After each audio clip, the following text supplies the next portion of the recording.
Thank you.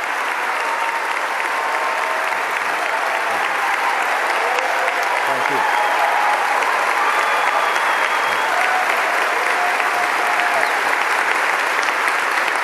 Thank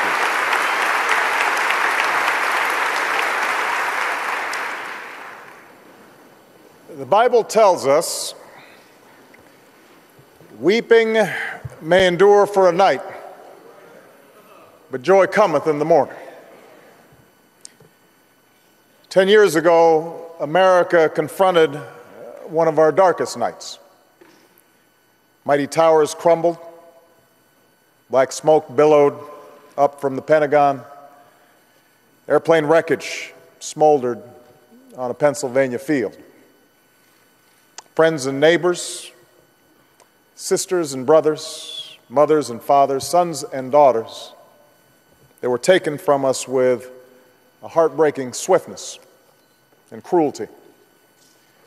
And on September 12th, 2001, we awoke to a world in which evil was closer at hand and uncertainty clouded our future. And in the decades since, much has changed for Americans. We've known war and recession, passionate debates and political divides. We can never get back the lives that were lost on that day or the Americans who made the ultimate sacrifice in the wars that followed. And yet, today it is worth remembering what has not changed. Our character as a nation has not changed. Our faith in God and in each other, that has not changed. Our belief in America, born of a timeless ideal that men and women should govern themselves, that all people are created equal and deserve the same freedom to determine their own destiny, that belief, through tests and trials, has only been strengthened. These past 10 years have shown that America does not give in to fear.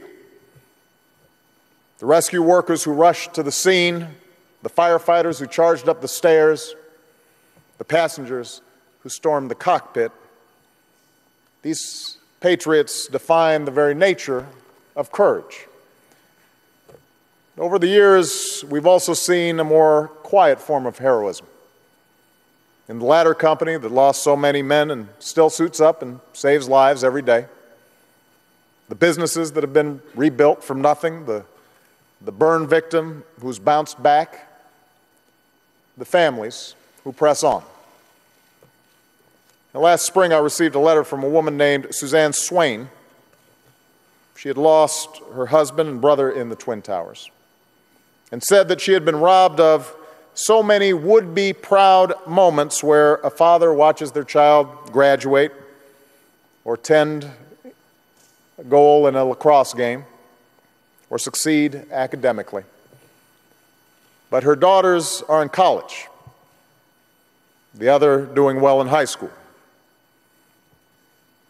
It has been 10 years of raising these girls on my own, Suzanne wrote. I could not be prouder of their strength and resilience. That spirit typifies our American family. And the hopeful future for those girls is the ultimate rebuke to the hateful killers who took the life of their father. These past 10 years have shown America's resolve to defend its citizens and our way of life. Diplomats serve in far-off posts, and intelligence professionals work tirelessly without recognition. 2 million Americans have gone to war since 9/11. They've demonstrated that those who do us harm cannot hide from the reach of justice anywhere in the world. America has been defended not by conscripts, but by citizens who choose to serve. Young people who signed up straight out of high school, guardsmen and reservists, workers and business people, immigrants and fourth-generation soldiers. They are men and women who left behind lives of comfort for 2 3, 4, 5 tours of duty. Too many will never come home. Those that do carry dark memories from distant places and the legacy of fallen friends. The sacrifices of these men and women and of our military families reminds us that the wages of war are great, and that while service to our nation is full of glory, war itself is never glorious. Our troops have been to lands unknown to many Americans a decade ago, to Kandahar and Kabul, to Mosul and Basra. But our strength is not measured in our ability to stay in these places. It comes from our commitment to leave those lands to free people and sovereign states, and our desire to move from a decade of war to a future of peace. These 10 years have shown that we hold fast to our freedoms. Yes, we're more vigilant against those who threaten us, and there are inconveniences that come with our common defense. Debates about war and peace, about security and civil liberties have often been fierce these last 10 years, but it is precisely the rigor of these debates and our ability to resolve them in a way that honors our values and our democracy that is the measure of our strength. Meanwhile, our open markets still provide innovators a chance to create and succeed. Our citizens are still free to speak their minds, and our souls are enriched in churches and temples, our synagogues and our mosques. These past 10 years underscores the bonds between all Americans. We have not succumbed to suspicion, nor have we succumbed to mistrust. After 9/11, to his great credit, President Bush made clear what we reaffirm today: the United States will never wage war against Islam or any other religion.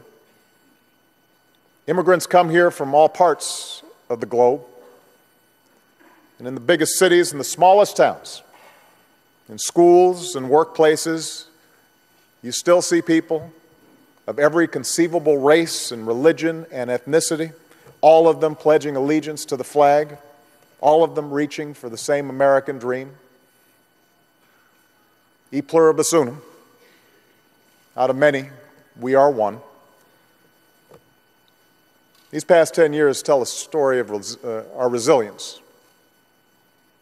The Pentagon is repaired and filled with patriots working in common purpose. Shanksville is the scene of friendships forged between residents of that town and families who lost loved ones there. New York remains the most vibrant of capitals of arts and industry and fashion and commerce. Where the World Trade Center once stood, the sun glistens off a new tower that reaches towards the sky. Our people still work in skyscrapers. Our stadiums are still filled with fans, and our parks full of children playing ball. Our airports hum with travel, and our buses and subways take millions where they need to go. And families sit down to Sunday dinner, and students prepare for school. This land pulses with the optimism of those who set out for distant shores and the courage of those who died for human freedom. Decades from now, Americans will visit the memorials to those who were lost on 9/11. They'll run their fingers over the places where the names of those we loved are carved into marble and stone, and they may wonder at the lives that they led. And standing before the white headstones in Arlington and in peaceful cemeteries and small town squares in every corner of the country, they will pay respects to those lost in Iraq and Afghanistan. They'll see the names of the fallen on bridges and statues, at gardens and schools, and they will know that nothing can break the will of a truly united States of America. They will remember that we've overcome slavery and civil war, we've overcome breadlines and fascism and recession and riots and communism and, yes, terrorism. They will be reminded that we are not perfect, but our democracy is durable. And that democracy, reflecting as it does the imperfections of man, also give us the opportunity to perfect our union. That is what we honor on days of national commemoration. Those aspects of the American experience that are enduring, and the determination to move forward as one people. More than monuments, that will be the legacy of 9/11. A legacy of firefighters who walked into fire and soldiers who signed up to serve, of workers who raised new towers and citizens who faced down their private fears, most of all of children who realized the dreams of their parents. It will be said that we kept the faith, that we took a painful blow, and we emerged stronger than before. Weeping may endure for a night, but joy cometh in the morning. With a just God as our guide, let us honor those who've been lost. Let us rededicate ourselves to the ideals that define our nation, and let us look to the future with hearts full of hope. May God bless the memory of those we lost, and may God bless the United States of America.